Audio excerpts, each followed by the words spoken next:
Hello, my name is Alina and I'm going into my senior year at Catalina Foothills High School. I've been working in the neonatology labs under Dr. Mohammed Ahmed, Dr. Nala Zagul, Dr. Akash Gupta, Maricela Rodriguez, and Ian Robbins.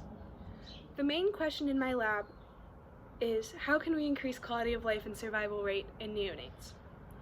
Dr. Ahmed's question is,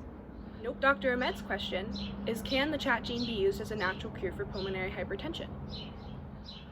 Dr. Zagul's project question is, can the hormone allopregnanolone be used to reduce hypoxia-induced damage to the white matter in the brain in neonates? The work being done in this lab is really important because the loss of a newborn is a really tragic thing.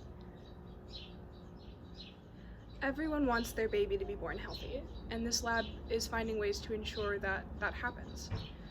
The research that is being conducted in my lab to make this progress happen is that we are creating disease models in mice of pulmonary hypertension to better understand the condition and isolate the chat gene to see if it can be used as a vasorelaxant. I have helped with the research in multiple ways. I've conducted polymerase chain reaction testing to genotype the mice. I've measured the sizes of plasmids, and I've run Western blot tests to detect protein.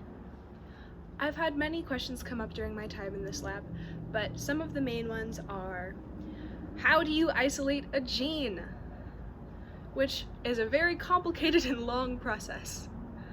To isolate a gene, first you need a gene to isolate. In this case, our gene of interest is CHAT. The CHAT gene produces a protein called choline acetyltransferase. We believe that it could be the key to the vasodilation necessary to reduce the effects of pulmonary hypertension. An important step of isolating the gene is to be able to eliminate it from the disease model you have made.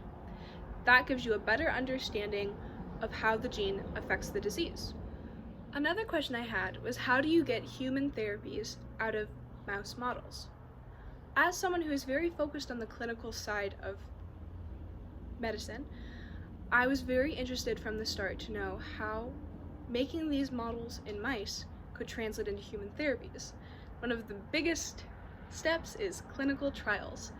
Once you've developed your mouse model and you have an understanding of disease and you know the role that the gene plays, you can then move on to clinical trials. A third question I had is, what do you do if the gene of interest you were looking into turns out to be nothing?